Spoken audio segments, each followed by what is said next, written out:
The security camera at Mitchell's corner store captured everything. A 22-year-old black woman counting her last $8 at the checkout counter. The struggling mother with her crying toddler, desperately searching empty pockets for money she didn't have. The moment that changed everything, when Aaliyah Johnson pushed her own lunch across the counter and walked away hungry. But what the camera didn't capture was the conversation that happened 3 days later. The phone call that would reveal the struggling mother's true identity, and why Aaliyah's single act of kindness would unlock opportunities she'd never imagined possible. This isn't just a story about sacrifice. It's about what happens when your empty stomach becomes the first step toward filling your future with everything you worked for but never thought you'd achieve. But to understand why what happened next was so extraordinary, you need to know just how much Aaliyah Johnson was fighting for her life. Because this wasn't some privileged college student playing Good Samaritan. This was a young woman who had been choosing between groceries and textbooks for the past 4 years. Every Tuesday at 6 a.m., Aaliyah's phone alarm cut through the darkness of her cramped efficiency apartment. The space was barely 300 square feet, a Murphy bed that folded into the wall, a corner kitchenette with 2 burners that only sometimes worked, and a bathroom so small you had to step into the shower to close the door. But it was hers, and she'd fought for every month's rent. 4 years ago, at 18, Aaliyah had aged out of the foster care system. No family to fall back on, no college fund waiting, no safety net except what she built herself. The state had given her $500 and a pamphlet about resources for former foster youth. The pamphlet was worthless. The $500 lasted 2 weeks. She'd bounced between 3 different jobs that first year. Fast food, retail, cleaning offices at night. Each job barely paid enough to cover rent, let alone food or the community college classes she was desperately trying to take. But Aaliyah had made herself a promise the day she left her last foster home. She would get her degree, no matter what it took. Her morning routine was calculated down to the minute. 6:05 a.m., instant coffee and whatever was cheapest that week. Usually generic oatmeal or toast with the free jam packets she collected from restaurants. 6:30 a.m., review her notes for that day's classes while eating. 7:15 a.m., catch the first bus to DeVry Community College, where she was studying business management. The commute took 45 minutes each way. Aaliyah used that time to read textbooks she couldn't afford to buy, borrowed from the library with 3-day limits. She'd photograph every page on her cracked phone screen, squinting at the tiny text during breaks at work. Classes ran from 8 a.m. to 1 p.m. Aaliyah sat in the front row, took detailed notes, asked questions, and never missed a day. Her professors noticed her dedication, but they didn't know the full story. They didn't know she was often the only student who hadn't eaten breakfast. They didn't know she calculated every dollar spent on school supplies against dollars needed for survival. And at 1:30 p.m., she'd catch another bus to her job at Riverside Medical Center, where she worked as a filing clerk in the billing department. It wasn't glamorous work. Organizing insurance claims, data entry, answering phones from frustrated patients who couldn't understand their medical bills. But it paid $14 an hour, which was more than she'd ever made, and it came with something precious: health insurance. The medical center job was supposed to be temporary, just something to pay for school. But Aaliyah found herself genuinely interested in healthcare administration. She started asking questions about billing procedures, insurance protocols, patient advocacy. Her supervisor, Mrs. Chen, began giving her additional responsibilities, small projects that weren't part of her job description. "You have good instincts for this work," Mrs. Chen had told her 6 months ago. "Have you ever considered healthcare management as a career path?" Aaliyah had laughed, but not unkindly. "Mrs. Chen, I'm just trying to get through community college." "Sometimes the path finds us," Mrs. Chen had replied cryptically. But paths cost money, and money was the one thing Aaliyah never had enough of. After paying rent, utilities, bus fare, and basic groceries, she typically had between $15.30 left each month. That money had to cover everything else: laundry, phone bill, school supplies, any emergency that came up. She'd gotten good at creative survival. Aaliyah knew which grocery stores marked down produce on Tuesday nights, which restaurants threw away perfectly good food at closing time, which churches serve free meals without requiring you to sit through services first. She'd learned to make a single meal stretch across 2 days, to drink water when her stomach growled, to smile and say, "I already ate," when classmates suggested grabbing lunch together. The hardest part wasn't the hunger or the exhaustion. It was the isolation. Aaliyah's classmates complained about their parents not sending enough spending money. They talked about spring break trips and weekend parties like everyone had unlimited resources. They'd never understand what it meant to choose between buying a required textbook or eating dinner for 3 days. But Aaliyah had developed an armor of determination that nothing could penetrate. When she felt overwhelmed, she'd pull out a worn index card from her wallet. On it, she'd written her goals in her own handwriting. Bachelor's degree by 25, healthcare management career, financial stability. Never depend on anyone else again. That Tuesday afternoon, walking to Mitchell's corner store during her lunch break, Aaliyah had exactly $8 in her wallet. It was supposed to buy lunch for today and tomorrow, 2 days until her next paycheck. She'd planned carefully. A sandwich from the deli counter for $4.50, a small bag of chips for $1.50, and water from the fountain at work. The remaining $2 would go toward bus fare if she absolutely needed it. Mitchell's corner store was a neighborhood institution. Mr. Mitchell had run it for 30 years, and he knew most of his regular customers by name. He'd always been kind to Aaliyah, sometimes forgetting to charge her for small items when he could see she was counting every quarter. As she pushed through the store's door, the familiar bell chimed overhead. The lunch rush was typical: construction workers grabbing sodas, office employees buying last-minute snacks, a few elderly neighbors doing their daily shopping. Aaliyah headed straight for the deli counter, where Mr. Mitchell was slicing turkey behind the glass. "The usual, Aaliyah?" he asked with a smile. "Yes, sir. Turkey and mustard on wheat." As he prepared her sandwich, Aaliyah's attention was drawn to a commotion near the front of the store. A young woman, probably around her own age, was standing at the checkout counter with a toddler in her arms. The child was maybe 2 years old, crying softly while clinging to his mother's neck. The woman was white, with dark circles under her eyes, in clothes that had seen better days. Her jeans had a small hole in the knee, and her sweater was peeled from too many washes. She'd been beautiful once. You could see it in her bone structure, the shape of her eyes, but stress and exhaustion had aged her beyond her years. In her arms, the little boy was fussing, making the soft, whimpering sounds of a hungry child. He kept pointing toward the candy display, then looking up at his mother with wide, trusting eyes. "Ma'am, the total is $12.47, the teenage cashier said, not unkindly, but without much patience either. The woman shifted the child to one arm and began searching her purse with her free hand.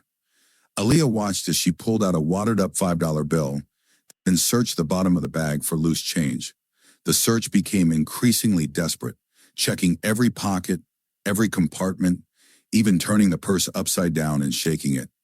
"I'm sorry," the woman said quietly. "I thought I had more. Can you remove some items?" On the counter sat a small pile of basics: a loaf of bread, a jar of peanut butter, a carton of milk, and a box of crackers.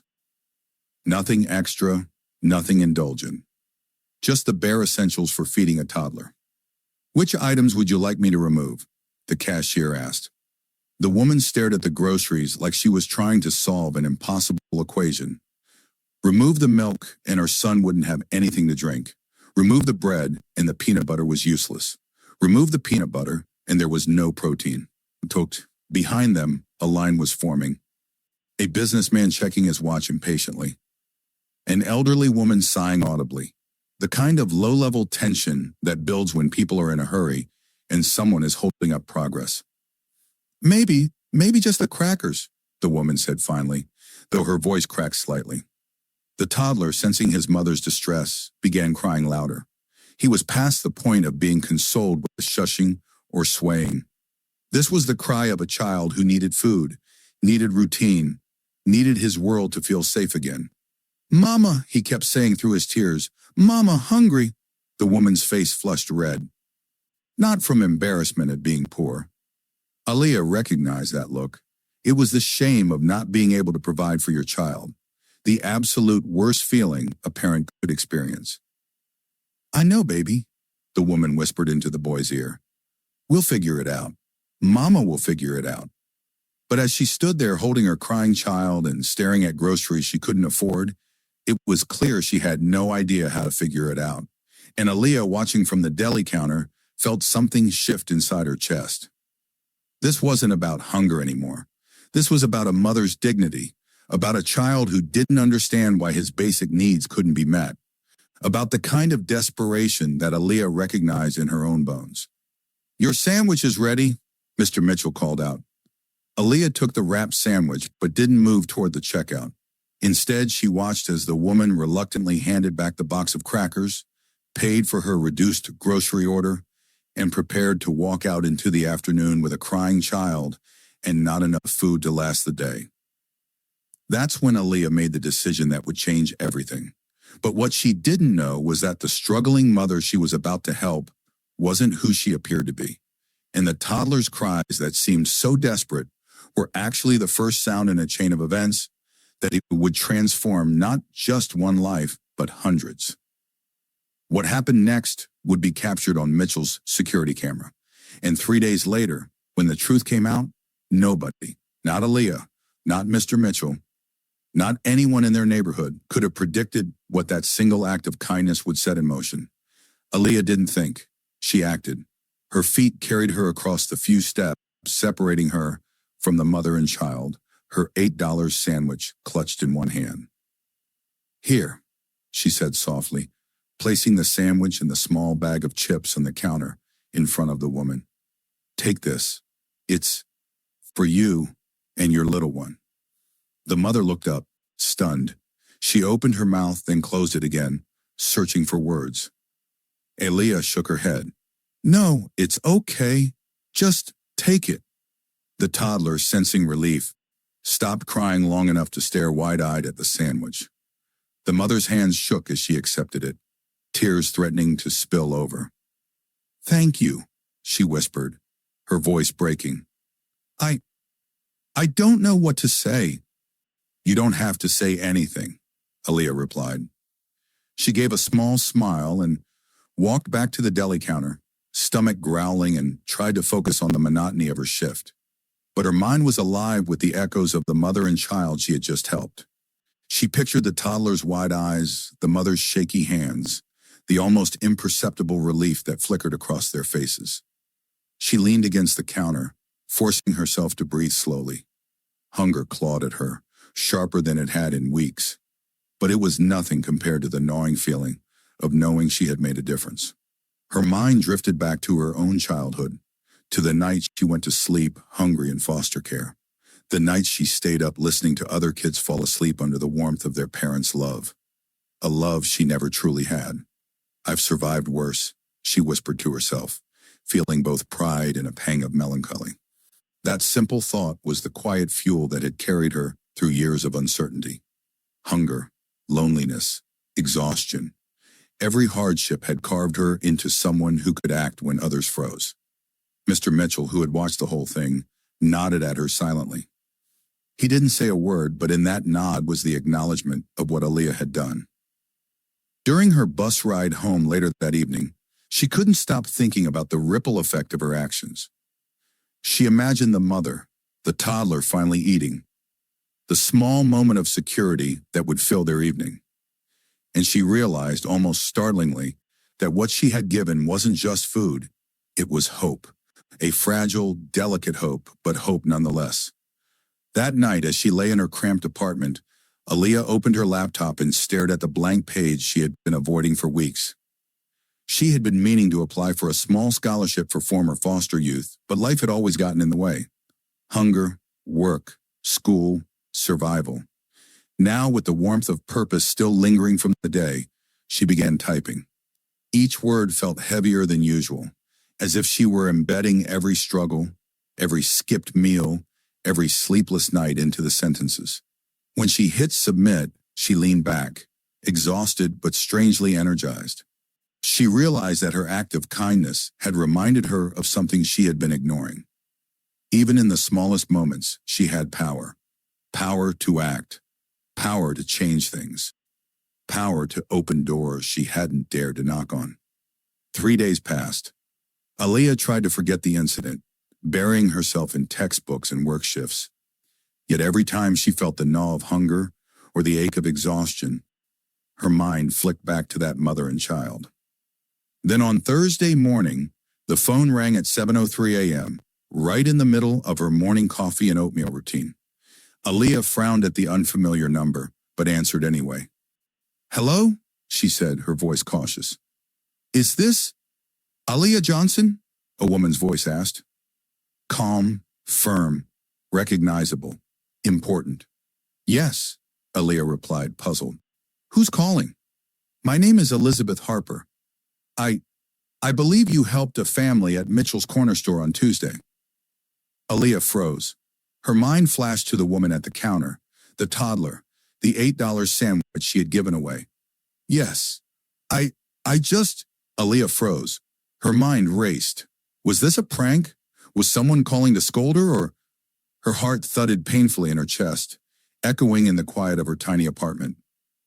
The toddler's laughter she often heard through her neighbor's walls, the distant hum of morning traffic, even the smell of her instant oatmeal, all of it seemed to fade. All that existed was this voice on the other end. Elizabeth Harper continued, her tone calm but urgent. "You may not realize it yet, but what you did, feeding a mother and her child when you yourself had so little, touched more people than you know. I've seen acts of kindness before, but yours, it showed me something rare, something that can't be taught." Aaliyah gripped the phone tighter, her knuckles whitening. I just wanted to help. I didn't." "No, I understand," Elizabeth said quickly. "It's exactly because you didn't think about recognition that it had power. You didn't know who you helped. My husband and I have been struggling to get our nonprofit off the ground. And your act, your kindness, it didn't just feed my child. It showed us that the world isn't as hopeless as we feared. You've inspired me. I want to meet you.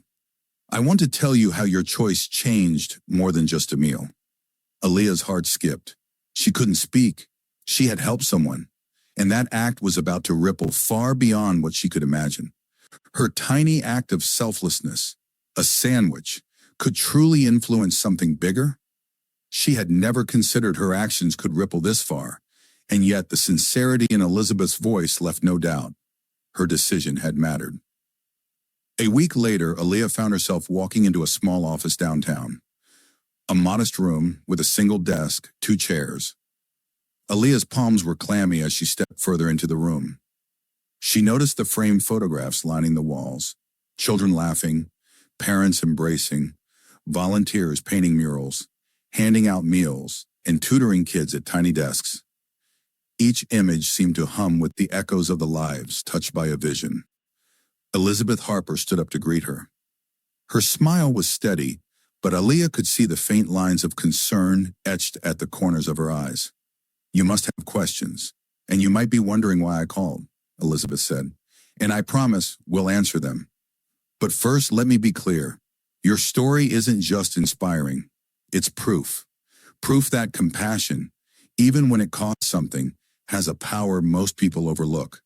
Aaliyah took a slow breath. I didn't expect this. I didn't do it for anything beyond helping someone hungry." Elizabeth nodded, leaning forward slightly. "And that's exactly why we want to support you. It's not just gratitude. My husband and I run a scholarship fund for students who have faced challenges like yours, and we want to offer you a place in our program. Full tuition, mentorship, everything you need to finish your degree without worrying about rent, food, or books." Aaliyah's hands went to her mouth. Her eyes filled with tears, but this time they were different. Tears of relief, of disbelief, of hope. You're serious?" she whispered. "Deadly serious," Elizabeth said with a small laugh. "You gave up your own meal to help a stranger. That tells us everything we need to know about your character. We don't just give scholarships. We invest in people who invest in others. And you invested in us, in this community, before you even knew it." Aaliyah felt her knees go weak. For the first time in years, the weight of survival, The constant worry over money, food, and rent lifted, even if just a little. Her story, once defined by struggle, was about to be rewritten. And it all started with a simple sandwich. Aaliyah's life changed almost overnight. The scholarship from Elizabeth Harper covered tuition, textbooks, and even helped her move into a slightly bigger apartment. Mentorship sessions connected her with professionals in healthcare administration. For the first time in years, she could focus on her studies without calculating every bite of food or every bus fare. But life rarely lets a story stay simple. 2 weeks into the program, Aaliyah received another unexpected call. This one wasn't from Elizabeth. "Miss Johnson?" A man's voice said, crisp and formal. "This is Robert Harper. My wife told me about you. I want to meet." Aaliyah's heart skipped. Harper? Harper? The same last name as Elizabeth. Could this be? When she arrived at the Harper residence, a spacious, sunlit house in a quiet neighborhood, her assumptions were confirmed. Robert Harper was the man she had unknowingly passed by at the corner store that day. The twist hit her like a punch. Elizabeth's husband, the very man Aaliyah had seen buying groceries just hours before she had given away her sandwich, was the same person whose life would intertwine with hers in ways she couldn't have imagined. "Don't worry," Robert said with a small smile. "We're not here to lecture or repay you. What you did, it revealed something we've been searching for. Not just a kind heart, but someone who understands struggle, who can inspire change." Aaliyah blinked. "But you don't owe me anything. On the contrary," Elizabeth cut in, appearing beside him. "You owe yourself the chance to rise, and we're here to make sure you get that chance. But there's more." Robert and Elizabeth exchanged a look. Aaliyah's stomach tightened. Something wasn't being said. "We've been planning a new community initiative," Elizabeth continued, "a center for struggling families, offering food, education, mentorship, and support. And we want you to be the face of the program. We need someone who has lived it, someone who knows the pain and the determination it takes to rise." Before she could process, Elizabeth added, "When you helped the family at the store, someone else was watching, someone influential in the city's nonprofit sector. They were so moved by your action that they want to invest in this center, but only if you agree to lead it." Aaliyah's mind raced. The weight of the offer pressed on her chest like a physical force. Could she really be the person they trusted to lead this? She remembered the nights when her stomach growled louder than her resolve, the long hours balancing school, work, and exhaustion. How could that translate into leadership, strategy, fundraising, and community organization? Her gaze fell on a small plant sitting by the window, its leaves bright and reaching toward the light. She thought of herself, how against all odds she had reached towards something better, even when it seemed impossible. Maybe that was the point. Maybe leadership wasn't about credentials, but about heart, resilience, and vision. "Wait, she began, her voice trembling slightly. "I've never run anything like this before. I'm just a student. I don't know if I have the skills, the experience, or even the confidence to do it justice." Elizabeth stepped closer, her tone gentle but firm. "Aaliyah, the skills can be taught. Confidence grows with action. But heart, that courage and lived experience, you already have. That's something no training program can give someone. You've survived adversity. You've acted selflessly when it mattered most. You already embody the qualities that will make this center thrive." "Exactly," Robert said. "You do have experience. You've survived what most people can't even imagine. And that's exactly what this center needs." Aaliyah exhaled slowly, trying to steady her thoughts. Images of the mother and child at Mitchell's corner store flickered in her mind. The way relief had replaced despair in their eyes. That small sandwich had cost her nothing materially, but the impact had been enormous. Maybe this was the same principle. Small actions, fueled by heart, leading to change far bigger than herself. She swallowed hard, looking back at Elizabeth and Robert. I want to try," she finally said, a mix of fear and determination in her voice. "I don't know if I'm ready, but I'll give everything I have to make it work." Robert's eyes softened. That's all we could ever ask. Not perfection, not a flawless resume, just commitment, honesty, and the willingness to do the work. The rest will come. Aaliyah nodded, feeling a strange mixture of anticipation and apprehension. This was bigger than she had ever imagined. But deep down she realized every struggle, every sacrifice, every moment of doubt had led her to this. And now it was time to step into something far greater than herself. But the real drama wasn't done. 2 days later, while going through her email, Aaliyah saw a message that made her heart drop. We've reviewed your background. Your past with the foster system may complicate public appearances and fundraising. Are you sure you're ready for this? It was anonymous, but the tone was unmistakably dismissive. Someone didn't want her in the spotlight. Someone who had influence and connections. Aaliyah realized the stakes had grown. This wasn't just about hunger anymore.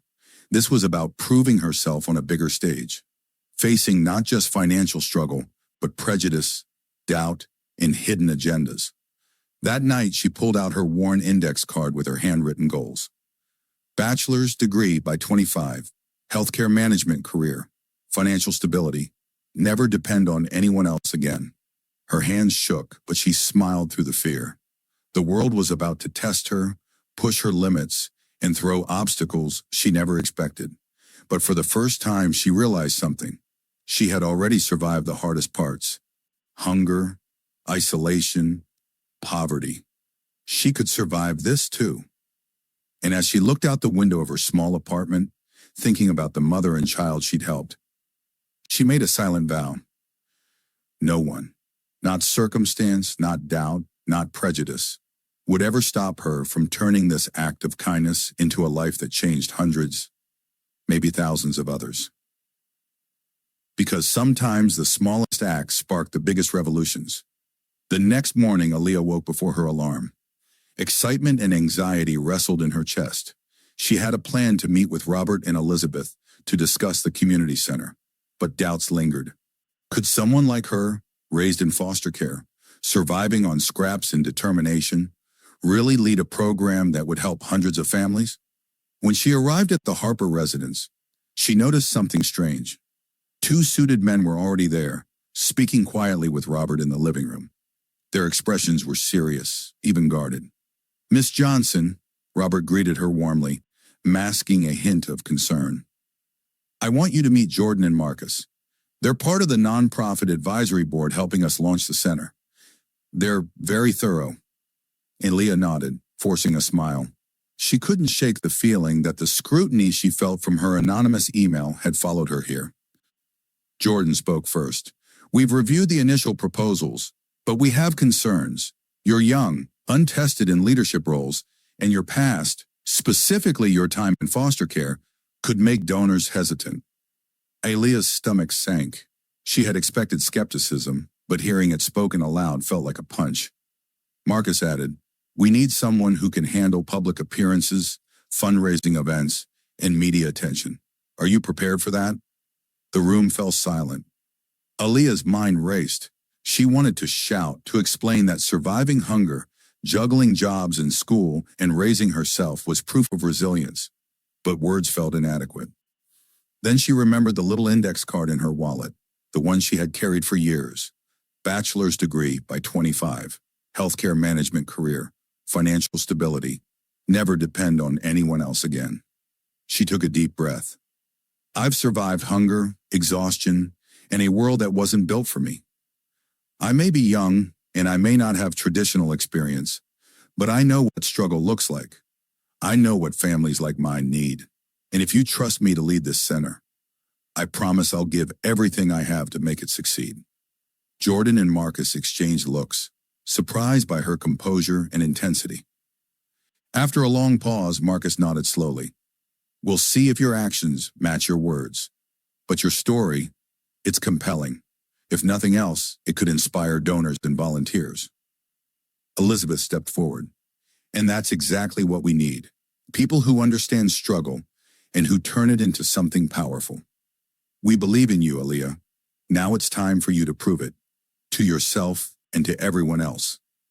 Over the next few weeks, Aaliyah dove headfirst into the work. She drafted outreach plans, organized food drives, and spoke to volunteers. Every free hour from school and work was spent building the vision of the center. But as the public learned about the project, pushback began. Anonymous messages escalated to social media whispers. Some questioned her credibility. Others dug into her past, framing her foster care history as a liability. Rumors spread. Can someone who grew up in foster care really run a nonprofit? Aaliyah closed her laptop slowly, staring at the screen as the messages blurred together. She felt the pressure. She could feel her chest tighten, a familiar mix of anxiety and exhaustion settling like a stone in her stomach. The words weren't just anonymous. They carried judgment, skepticism, and an underlying assumption that she wasn't enough. She thought of the nights spent studying by dim library lights, of skipping meals so she could save for textbooks, of bus rides spent memorizing lecture notes while her stomach rumbled. Was that effort invisible to them? Did they see her only as a former foster kid, not as the person who had fought tooth and nail for every ounce of her own education and survival? Aaliyah's hands shook as she scrolled, the relentless tide of criticism feeling like a physical assault. She wanted to close the computer, hide under her blanket, and pretend none of this mattered.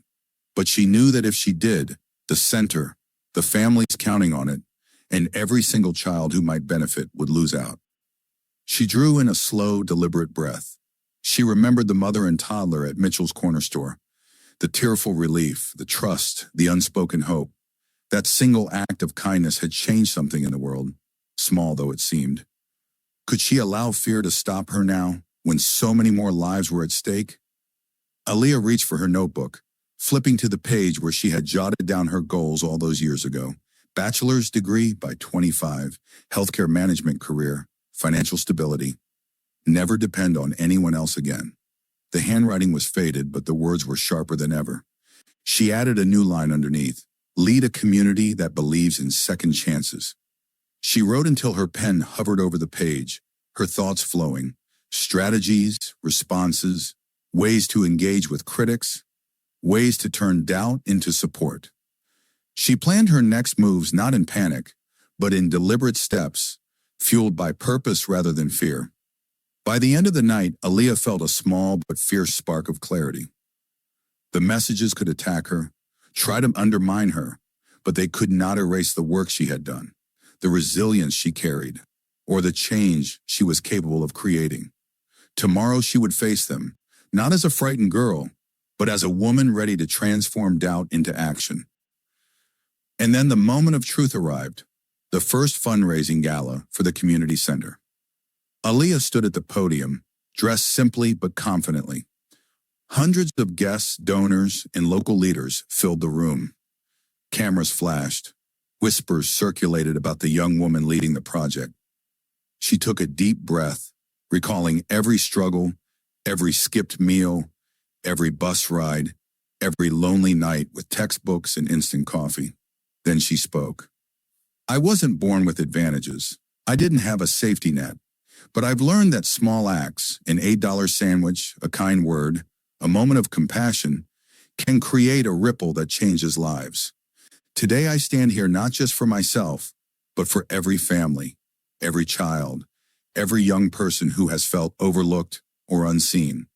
Together we can build a community that never lets anyone go hungry, never lets anyone feel alone, and always believes in second chances. The room erupted in applause. Some donors had tears in their eyes. Others whispered to one another, impressed and inspired by her poise. That night after the gala, Elizabeth pulled her aside. You did it. You turned doubt into determination, fear into power. And this is only the beginning. Aaliyah smiled through exhaustion. She knew it was true. The road ahead would be filled with obstacles, betrayal, and moments that tested her resolve. But she also knew something else.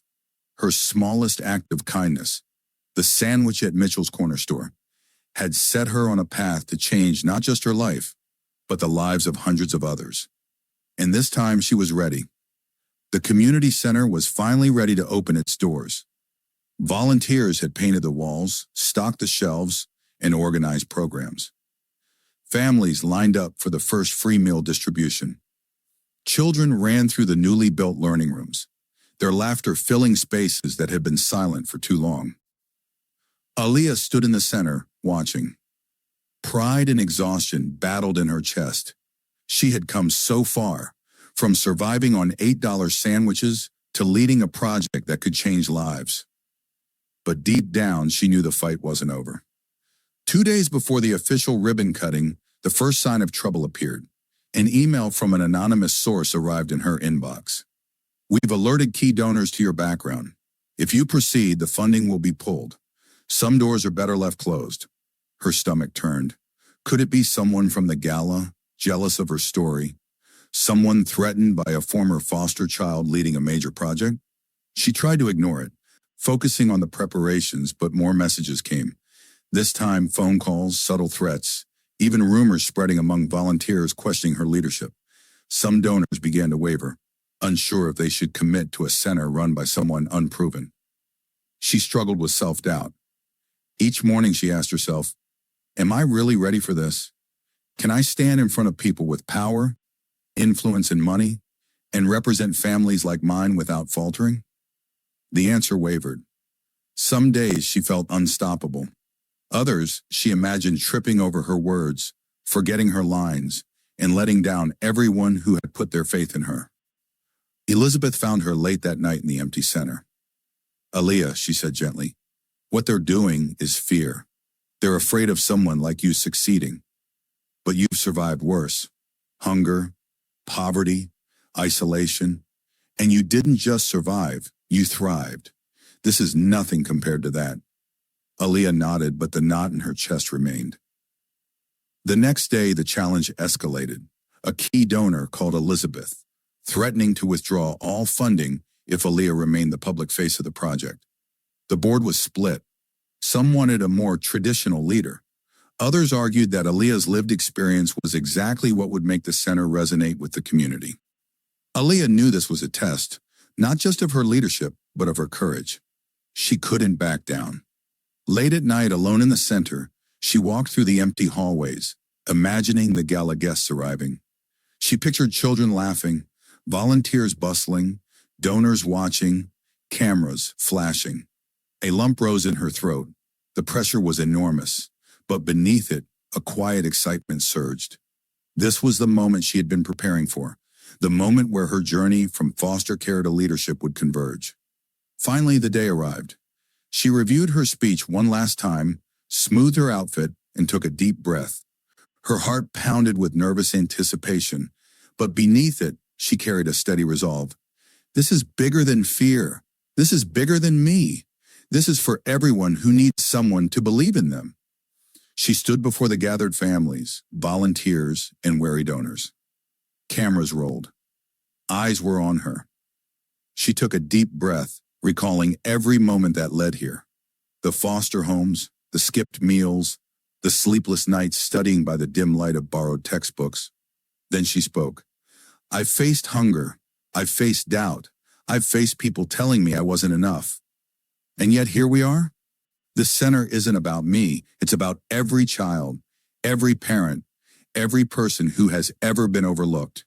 It's about hope and action and the power of community.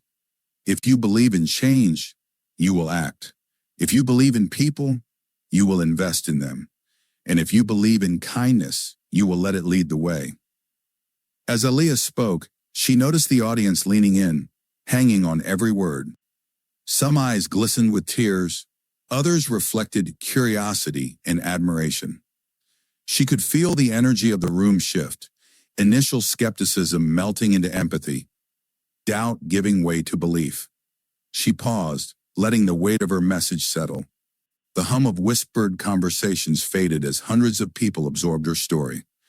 Aaliyah spoke of the mother at Mitchell's corner store, describing her gentle dignity and the way a simple sandwich had lifted a moment of despair.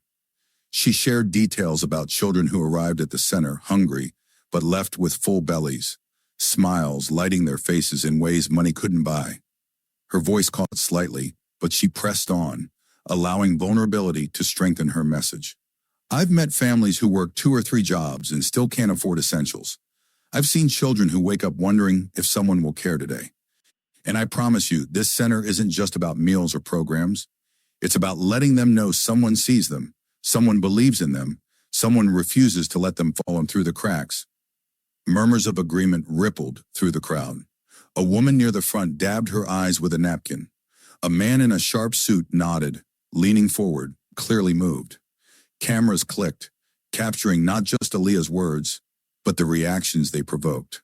Proof that her story, her journey, and her dedication had tangible impact. Aaliyah took a deep breath, scanning the room. She saw volunteers she had trained, wide-eyed children visiting the center for the first time, and board members silently impressed by her poise. In that moment, she felt the weight of her struggle transform into purpose.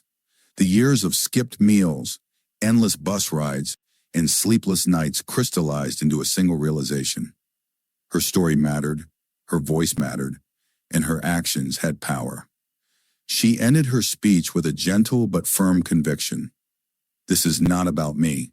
It's about all of us, working together to make our community stronger, kinder, and more compassionate. We rise when we lift each other, and today I ask you to rise with me. Her voice didn't waver. She held every eye in the room. Applause erupted, slowly at first, then swelling into a wave of cheers, claps, and whistles. People stood, some crying quietly, others exchanging inspired glances. Donors who had doubted her lingered, jotting down notes, reassessing their reservations. Volunteers beamed, knowing the center would thrive under her leadership. In that charged moment, Aaliyah felt a surge of clarity. Leadership wasn't about perfection, status, or background. It was about heart, vision, and relentless commitment. And she had all three, cultivated through years of struggle, sacrifice, and the courage to act even when she felt powerless. But the real twist came hours later. One of the anonymous critics, someone from the local nonprofit sector, arrived at the center. He had planned to sabotage the opening, expose her foster care history, and scare off donors. Instead, he saw the impact firsthand. Children learning, families laughing, volunteers working together. He paused, studying Aaliyah, her calm authority, her unwavering dedication. Slowly, he approached her. "Miss Johnson," he said quietly, "I came here to stop you, but I was wrong. You're exactly what this community needs." Aaliyah smiled, tired but triumphant. "It's never about stopping me. It's about helping everyone else rise too." By the end of the day, the center was officially open. Families received food, children received books, and mentorship programs were in full swing. Aaliyah had not just survived her past, she had transformed it into a force for good. That night, as she returned to her modest apartment, she pulled out the worn index card one last time. Bachelor's degree by 25, healthcare management career, financial stability. Never depend on anyone else again. She smiled. She was living proof that a single act of kindness, a simple $8 sandwich, could ignite a ripple that changed countless lives. Because sometimes the smallest act of compassion doesn't just feed a child, it changes the world. Aaliyah's journey reminds us all that no act of kindness is too small. Every gesture, every choice to help, to give, to stand for someone in need, has the potential to create a ripple that reaches far beyond what we can see. It teaches us that resilience, compassion, and courage can transform not only our own lives, but also the lives of countless others. Look around today. Find one small way to make a difference, whether it's helping a neighbor, supporting a local initiative, or simply offering a kind word. You don't need to have all the answers or all the resources. Just take action, because sometimes all it takes is a single choice to start a ripple that can change the world.